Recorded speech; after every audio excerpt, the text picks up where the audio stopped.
People always say you can rebuild a vineyard. What they never tell you is that you cannot rebuild 30 years of seasons. The first thing I remember after surgery was the steady rhythm of a heart monitor and the sharp smell of antiseptic filling the recovery room. My throat felt dry enough to swallow sand, and every movement reminded me that the doctors had spent the last 4 hours repairing something inside my abdomen that had refused to cooperate for months. A nurse smiled, adjusted the blanket over my legs, and told me everything had gone exactly as planned. I wanted to believe her. Then my phone started vibrating across the bedside table. One notification, then another, then 20 more. My security camera system almost never sent that many alerts unless deer wandered into the vineyard or a delivery truck backed down my gravel driveway. Even through the lingering haze of anesthesia, something felt wrong. I reached for the phone with hands that still felt heavy from medication and opened the live camera feed. At first, my mind refused to process what I was seeing. Bright yellow paving equipment stretched across the entrance to Maple Hollow Vineyard. Fresh asphalt steamed in the cool Oregon morning while the deep rumble of a road roller echoed through the speakers on my phone. Workers wearing reflective safety vests moved with practiced efficiency between orange traffic cones that had no business standing on my property. Then I saw the grapevines. Row after row that my father and I had planted together over 3 decades had disappeared beneath crushed gravel and black pavement. My chest tightened so quickly that one of the recovery nurses glanced toward the monitor beside my bed. She assumed the pain came from surgery. I knew it came from somewhere 200 miles away. Standing beside the paving crew was Linda Ashford. Perfectly pressed white jacket, designer sunglasses, clipboard tucked comfortably beneath one arm. She looked less like someone supervising construction and more like someone hosting a neighborhood ribbon-cutting ceremony. She pointed toward the vineyard entrance while speaking with the foreman, then smiled as another load of asphalt rolled through the gate. I turned the volume higher. The microphone captured engines idling, backup alarms beeping, and one sentence that settled into my memory with absolute clarity. "Make sure the entrance is wide enough for community overflow parking," Linda said.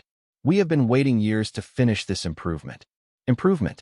That single word almost made me laugh despite everything connected to an intravenous line beside my hospital bed. Maple Hollow Vineyard was not abandoned land. It was an active agricultural business. 6 carefully maintained acres produced grapes for 2 local wineries every harvest season.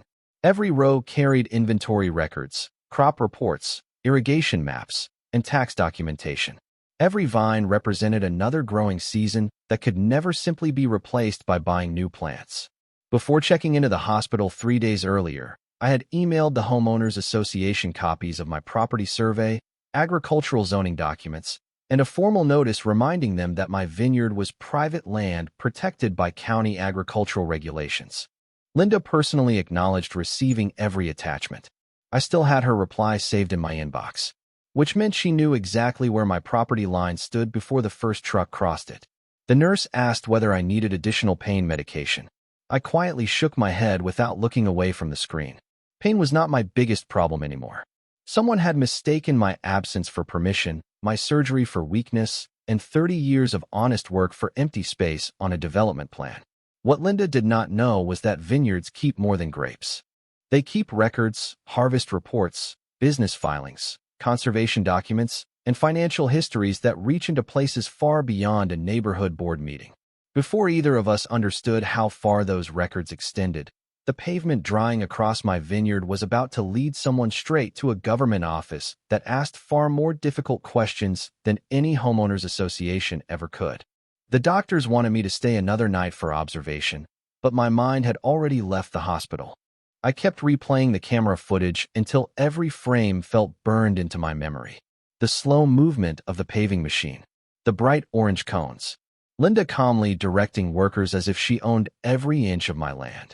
The scent of disinfectant drifted through the recovery room each time a nurse opened the door, but all I could imagine was the familiar smell of damp soil after an Oregon sunrise, the sweet aroma of ripening grapes warming beneath the first rays of summer light, and the gentle rustle of vine leaves moving with the morning breeze. Maple Hollow Vineyard was never just another piece of property. My father planted the first rows when I was 12 years old. Back then the land was nothing more than an uneven 6-acre field with stubborn clay soil and too many rocks.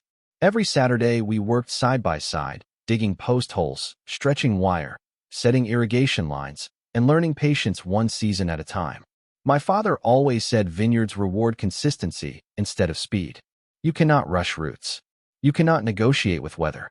You simply show up every morning and do the work. Even after he passed away, I followed that routine. Every sunrise began with a slow walk through the rows before I touched a single piece of equipment. I checked moisture levels, examined new growth, recorded temperatures, and logged every detail into the same notebook my father started decades earlier. Eventually, those handwritten notes became digital records, then business reports, crop inventories, and tax filings. The vineyard supplied grapes to 2 family-owned wineries less than 40 miles away, and every harvest was documented from the first bud break until the final delivery ticket each autumn. That documentation mattered because agriculture is more than planting crops. It is a business built on records, permits, inspections, insurance, and careful accounting. 3 years before my surgery, Maple Ridge Estates expanded until the subdivision bordered my western fence. Along with the new houses came perfectly trimmed lawns, matching mailboxes, and Linda Ashford. During our first conversation, she smiled politely while complimenting the scenery, but her eyes stayed fixed on the vineyard entrance instead of the vines. She asked whether I had ever considered relocating my equipment because visitors driving into the neighborhood preferred a cleaner view. I laughed politely, assuming she was joking. She was not. Over the following months, the requests continued. She suggested decorative fencing instead of vineyard posts. She questioned tractor traffic during harvest. She complained that delivery trucks made the entrance appear commercial. Every concern arrived wrapped in pleasant language about improving community standards. Every response I sent included county agricultural permits, zoning maps, and property surveys confirming that the vineyard had operated there long before the subdivision existed. Linda always thanked me for the information, then returned a few weeks later with another proposal. Looking back, I realized she never intended to understand the documents. She simply kept searching for an opportunity. When my surgeon scheduled the operation, I notified the Homeowners Association that I would be unavailable for several days, but attached updated boundary surveys and reminded them that no work of any kind was authorized on my property. Linda acknowledged receiving the email within 15 minutes. She knew exactly when I would be in surgery. She knew exactly where every property line stood. Watching the security footage from my hospital bed, one truth became impossible to ignore. This had never been a misunderstanding. Someone had simply decided that a man recovering from surgery would be easier to ignore than a healthy farmer standing at his own gate. The morning after my surgery, I asked the nurse for my laptop before I asked for breakfast. She gave me the kind of look people reserve for stubborn patients. But 10 minutes later, the computer rested across my hospital tray beside a cup of coffee that had already gone cold. My first call was to my younger sister, Grace. If there was one person I trusted almost as much as my father, it was her. Grace had spent 15 years as a certified public accountant, helping family-owned farms and small businesses keep their records in perfect order. She answered before the second ring. The moment she saw my face, she knew something was wrong. I turned the screen toward the security footage without saying a word. She watched the paving equipment move across the vineyard entrance while Linda stood nearby with that familiar, confident smile. Grace did not interrupt the video. When it ended, she simply asked, "Did they have permission?" I answered with one word: never. She told me to forward every email I had ever exchanged with the Homeowners Association, every property survey, every agricultural permit, and every invoice connected to the vineyard. While I uploaded files from my hospital bed, Grace began building a timeline. That was how she approached every complicated problem. Dates first, opinions later. An hour passed before she called again. "Daniel," she said quietly, "something about this project does not make sense." She had searched the county contractor registration database and found the paving company listed on the equipment parked in my driveway. The owner shared the same last name as Linda's brother-in-law.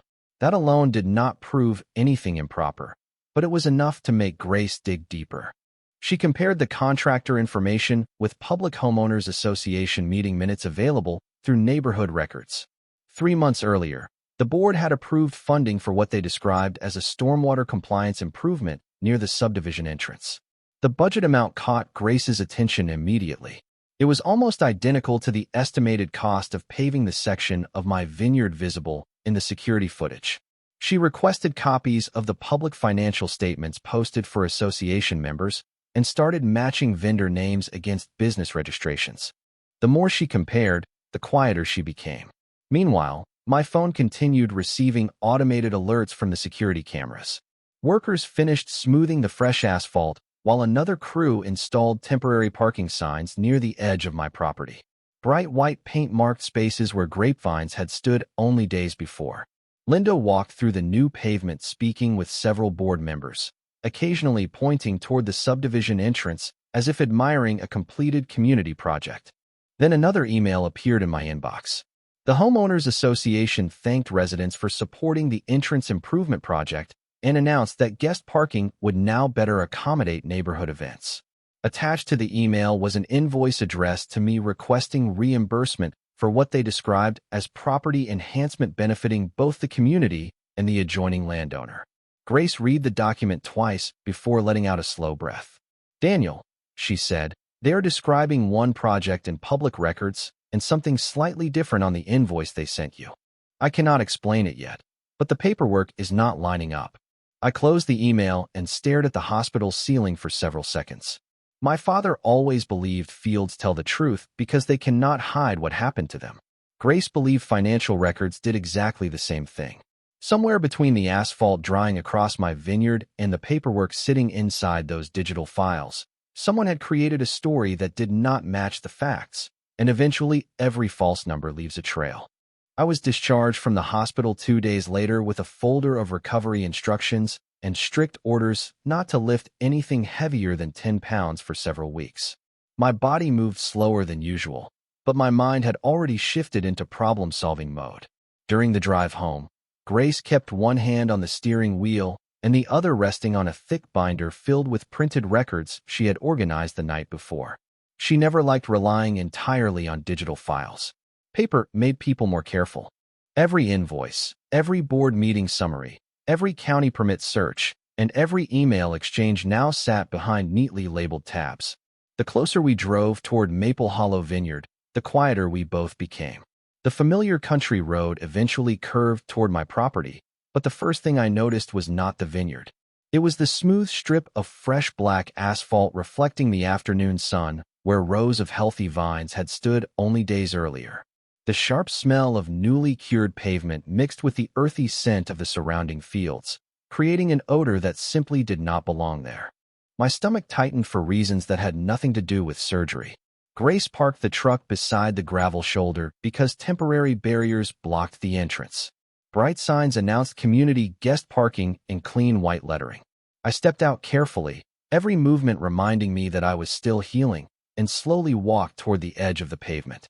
Small fragments of broken irrigation tubing still rested beside the new parking spaces.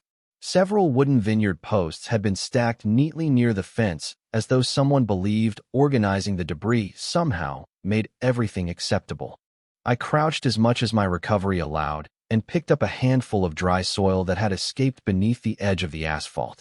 It still smelled exactly the way my father remembered after spring cultivation. No amount of pavement could erase that.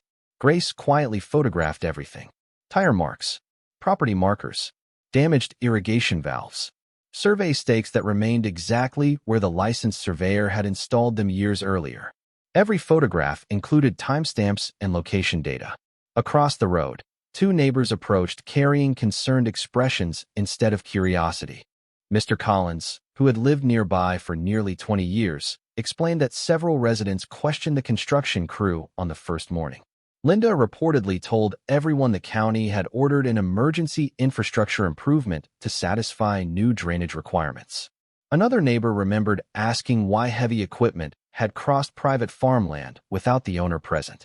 According to both witnesses, Linda responded that all legal approvals had already been secured and that I fully understood the project before entering the hospital. Grace wrote every statement into her notebook without interrupting either neighbor. Facts first. Conclusions later. Before leaving, Mr. Collins handed me a folded flyer that had been placed in every mailbox throughout the subdivision the previous weekend. The Homeowners Association proudly announced a completed neighborhood access improvement funded through responsible community planning. Near the bottom sat a rendering of future landscaping around the new parking area. My vineyard was labeled as open community space, as though decades of agricultural work had never existed. Grace compared the flyer with the financial records inside her binder. After only a few seconds, she looked up with the calm expression she always wore when numbers refused to agree. The project description printed for residents did not match the wording used on the contractor invoices, and neither matched the category listed in the publicly available association budget. 3 different documents. 3 different explanations. 1 construction project. I looked across the fresh pavement stretching over my family's hard work and realized the real problem might not be what they built. It might be the paper trail they created while building it. That evening, Grace spread every document across my dining room table until the wood surface disappeared beneath maps, invoices, permits, crop reports, and financial statements. The farmhouse smelled faintly of fresh coffee and old cedar, the same comforting scent that had greeted me every evening since my father built the kitchen cabinets by hand. Outside the window, the quiet hum of passing cars drifted from the newly paved entrance where tractors used to roll through at sunrise. Recovery from surgery forced me to move slowly, but paperwork never cared how fast a person walked. Grace highlighted 3 separate columns with different colored markers. Green represented official county filings. Blue represented Homeowners Association communications. Red represented contractor invoices. At first glance, everything looked organized. After 20 minutes, the contradictions became impossible to ignore. The county had no record of any drainage improvement permit. The Homeowners Association newsletter described a community access enhancement. The contractor invoice billed the project as stormwater compliance work. 3 descriptions. 1 construction project. Grace leaned back in her chair and quietly tapped the edge of 1 invoice with her pen. Daniel, legitimate projects usually become simpler the more records you collect. This one becomes more complicated. She opened another folder containing my vineyard business records. Every harvest, every equipment purchase, every irrigation repair, and every grape delivery had been carefully documented for years. My accountant required that level of detail because agricultural businesses operate under strict reporting rules. Every row of vines appeared on depreciation schedules. Every improvement carried supporting receipts.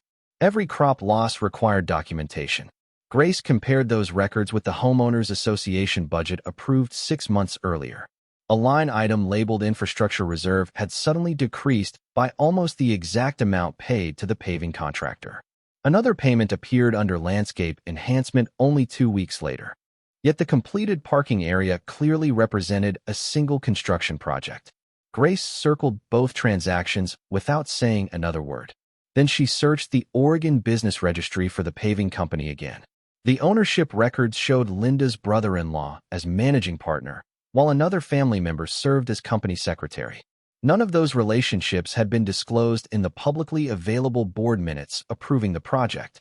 That discovery alone did not establish wrongdoing, but it explained why Grace refused to jump to conclusions. Facts first, patterns second, opinions last.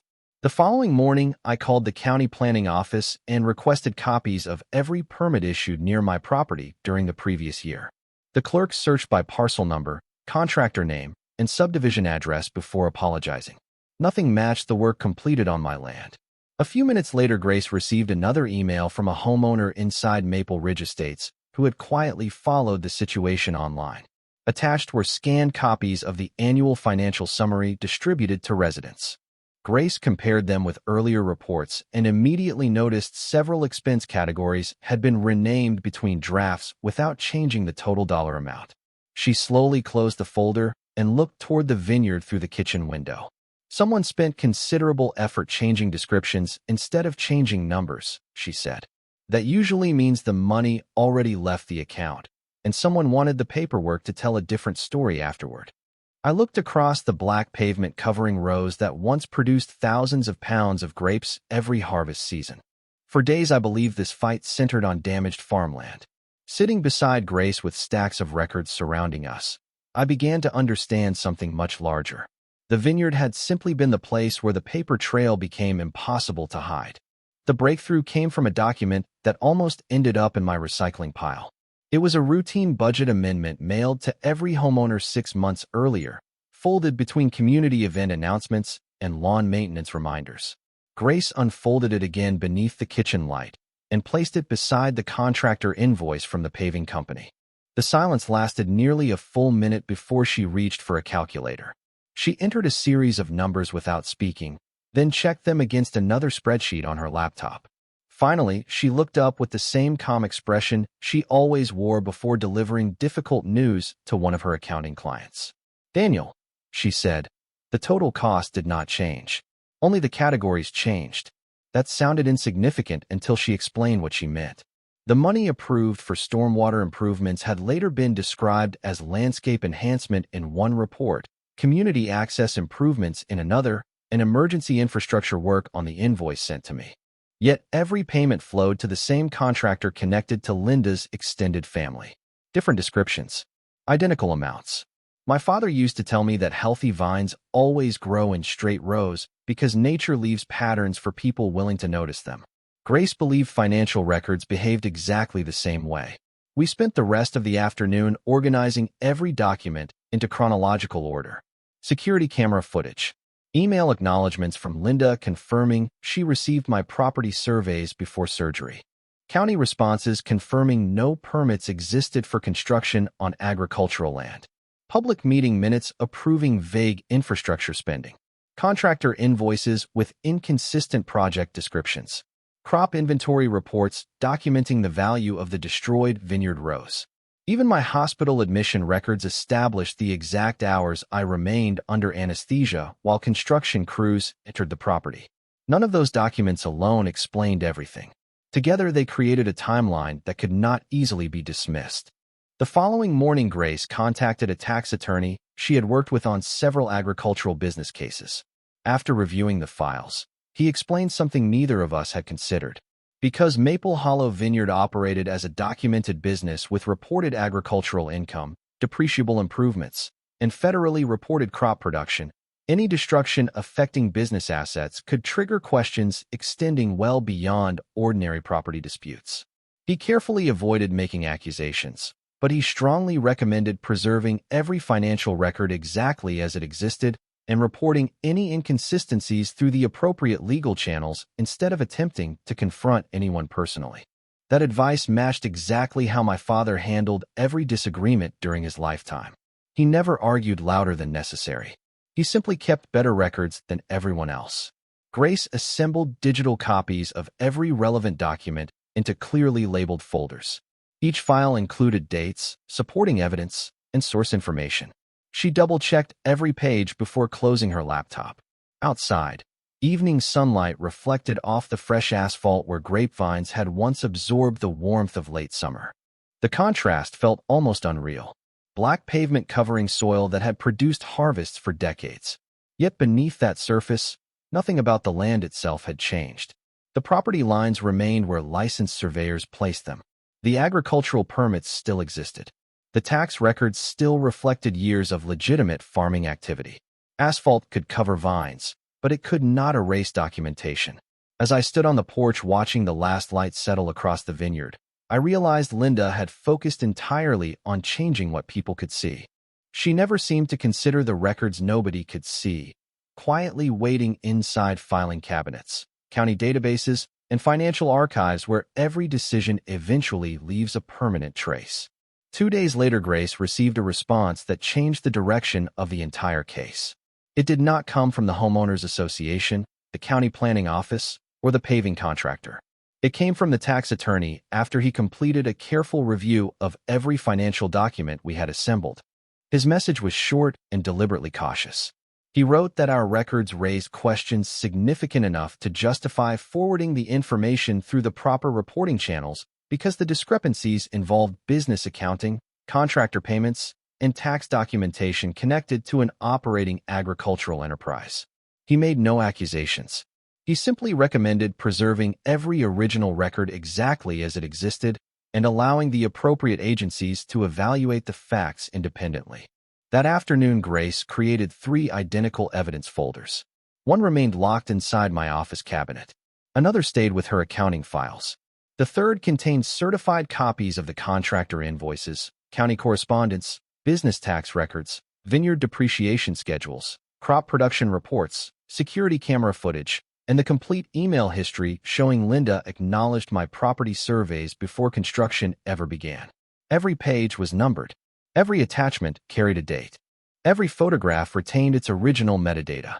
Watching Grace work reminded me of my father tying grapevines each spring. Slow hands, careful knots. Nothing rushed because careful preparation always saved time later. While we organized the records, the Homeowners Association continued behaving as though nothing unusual had happened. Their weekly newsletter proudly announced that neighborhood events would now benefit from expanded visitor parking. Fresh landscaping would soon be installed around the paved entrance, and residents were invited to volunteer during the beautification weekend. The attached rendering even showed decorative flower beds planted over the area where my first vineyard rose had once produced fruit every September. Grace quietly saved another copy of the newsletter before it disappeared from the association website. Every new public statement became another piece of the timeline. Then Harold, my closest neighboring farmer, stopped by carrying a small cardboard box. Inside were several wooden vineyard markers he had collected after the paving crew left. The handwritten row numbers remained visible beneath the dust. Row 1, Row 2, Row 3.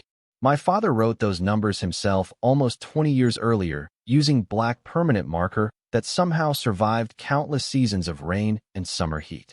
Harold explained he found them stacked beside a dumpster behind the contractor's equipment trailer before trash collection arrived. I held one of the weathered markers in my hands, running my thumb across faded handwriting I recognized instantly. Asphalt had covered the vines, but someone had overlooked the simplest evidence of all. Grace photographed every marker beside corresponding vineyard maps showing their original locations. Even those ordinary wooden stakes now helped establish exactly which productive business assets had been removed.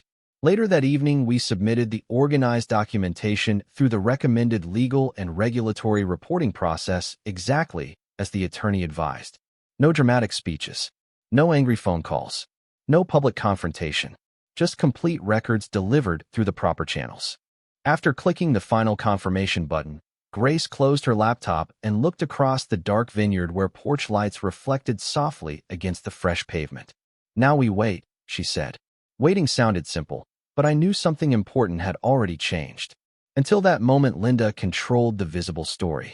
From that evening forward, the documents would begin telling their own story, and unlike neighborhood rumors, official records have a way of reaching people whose job is to follow numbers wherever they lead.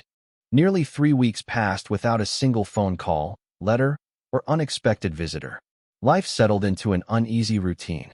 Every morning, I walked as far as my recovery allowed along the edge of the black pavement, listening to birds that still landed where grapevines once stretched toward the sunrise.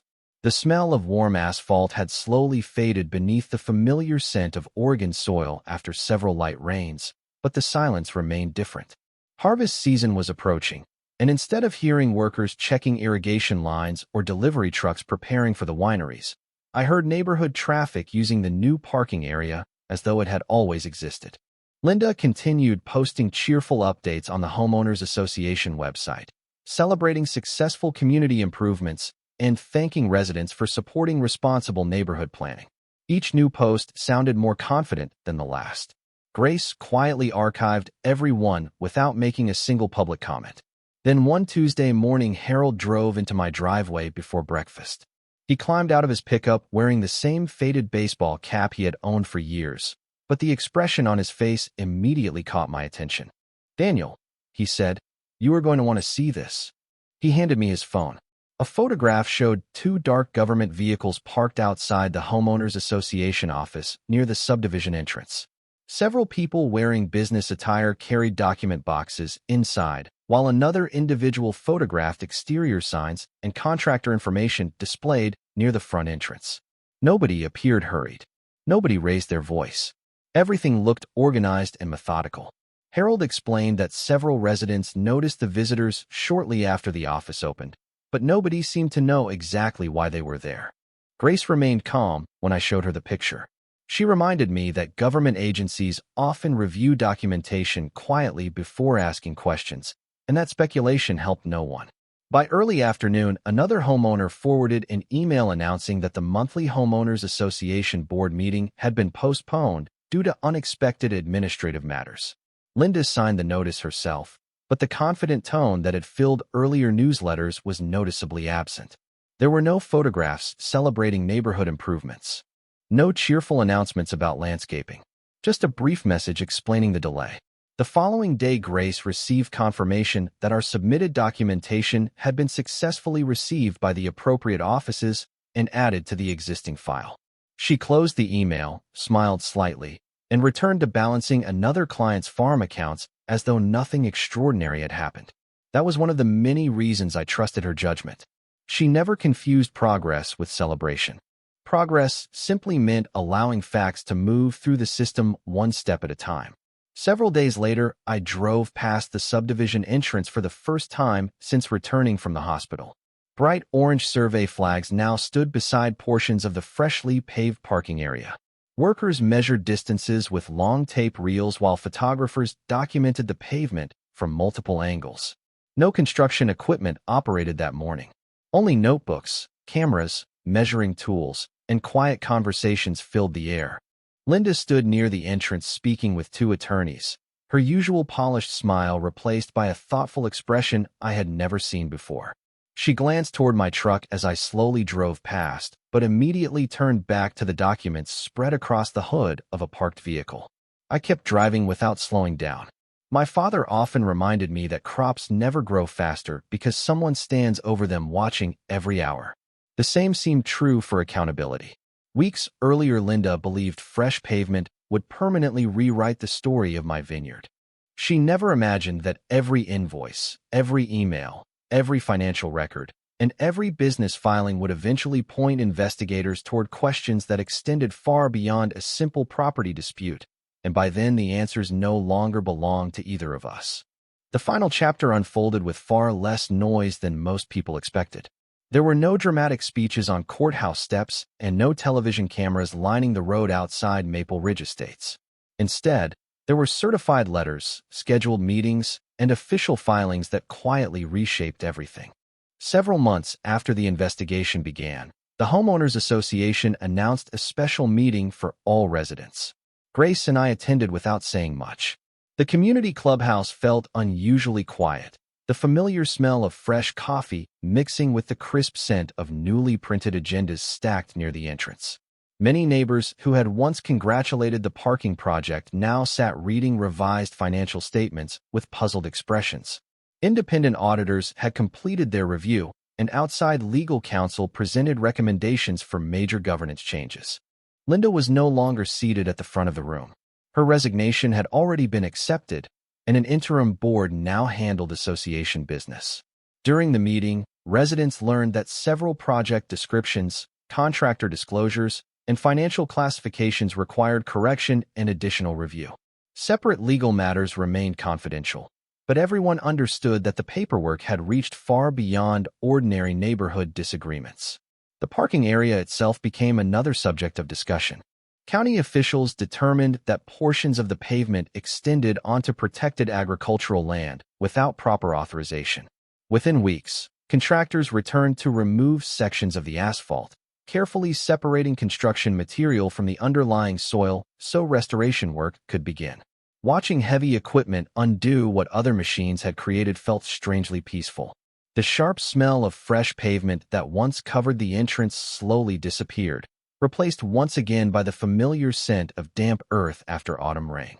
Restoration specialists tested the soil, repaired damaged irrigation lines, and helped prepare the ground for future planting. Nothing could restore the lost growing season, but the land itself remained alive beneath the surface. Early the following spring, Grace and I carried the first young grapevine to the edge of the restored field.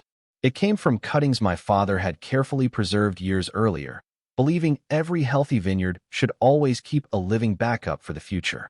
We planted the vine exactly where the first row had once begun. Harold stood beside us holding the original row marker he rescued before it disappeared forever.